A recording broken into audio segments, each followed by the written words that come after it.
भाऊ पवारांची राष्ट्रवादी एनडीए सोबत जाण्याची हालचाली सुरू आहेत, कसं बघताय? असं आहे, माननीय मुख्यमंत्री देवेंद्रजी हे आमच्या पक्षाचे व महायुतीचे महाराष्ट्रातले सर्वोच्च नेते आहेत.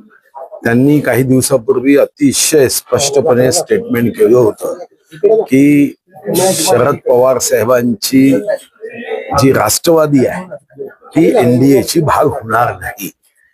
माननीय मुख्यमंत्री महोदयांनी अतिशय स्पष्टपणे सांगितल्यानंतर आता तुम्ही ही वाट बघायची आणि मी ही वाट बघायची की मुख्यमंत्री महोदय या पद्धतीने स्पष्टपणे बघून फक्त 15 ते 17 दिवसच झाले आहे. त्यामुळे आता वाट बघायची. पण आता सध्या मगाही व्यक्त केलेल्या रीतीने ते एनडीएचे भाग होत आहेत की नाही याबद्दल शंका आहे. जयंतराव करण्यासाठी देखील असा प्रयोग केला जातो अशी चर्चा आहे.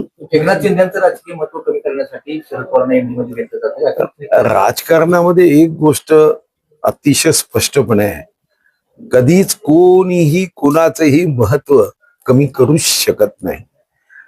त्या व्यक्तीच्या स्वतःच्या चुका त्याच्या पक्षाचं महत्व कमी करत असते. असं व्यक्तिगत कोणाचं महत्व कमी करण्याचं काही कारणच नाही आहे, कारण जनता ज्याच्या सोबत आहे तोपर्यंत त्याचं महत्व कधी कमी होणार नाही. दुसरी गोष्ट, माननीय एकनाथ शिंदेजी हे आमचे मित्र आहे. जेव्हा भारतीय जनता पार्टी सत्तेत नव्हती, महाविकास आघाडीची सत्ता होती, तेव्हा सत्तेतून बंड होणं हे सुद्धा एक क्रांतिकारी पाऊल आहे.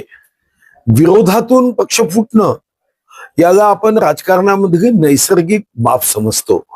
आजपर्यंत या देशामध्ये जेव्हा जेव्हा काँग्रेसने एखादा पक्ष फोडला तो विरोधी पक्ष होता.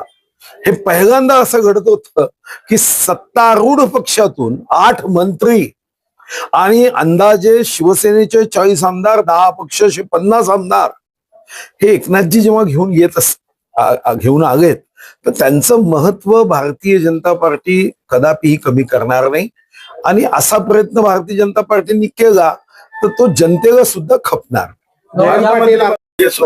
वेगवेगळ्या माध्यमातून ठीक आहे. आता इच्छा असणं गैर आहे का? ते जर तुम्ही बघितलं असेल की आपण जेव्हा सोशल मीडियावर जातो तेव्हा महाराष्ट्रामध्ये त्या क्षेत्रातल्या पक्षातल्या कार्यकर्त्यांना त्यांचा नेता मुख्यमंत्री व्हावा, त्यांचा नेता मोठा व्हावा असं स्वाभाविक वाटतं. म्हणजे मी सोशल मीडियामध्ये सहज एकदा, तसं बघा सोशल मीडिया मी फार बघत नाही, पण एकदा वेळ होता म्हणून गाडीत प्रवासात बघत गेलो तर असे अनेक लोक कार्यकर्ते असतात, त्यांना वाटतं की आपला नेता असा व्हावा तसा व्हावा. त्यामध्ये नेत्याची चूक आहे असं माझं मत नाही, त्यांच्यावर प्रेम करणाऱ्या कार्यकर्त्यांची इच्छा असते. जयंत पाटलांना कुठेतरी सुप्रेसवर कारण ते एक वेगळं बोलतायत, सुप्रेसची वेगळी असतात. नाही, म्हणूनच मी म्हणतो की माननीय मुख्यमंत्री हे महायुतीचे सर्वोच्च नेते आहे. त्यांनी स्पष्टपणे सांगितलं की शरद पवार साहेबांची राष्ट्रवादी ही आमच्या एनडीएची घटक होणार नाही, इतक्या स्पष्टपणे. या कपोकल्पित दंतकथा आहे असं सांगितलं.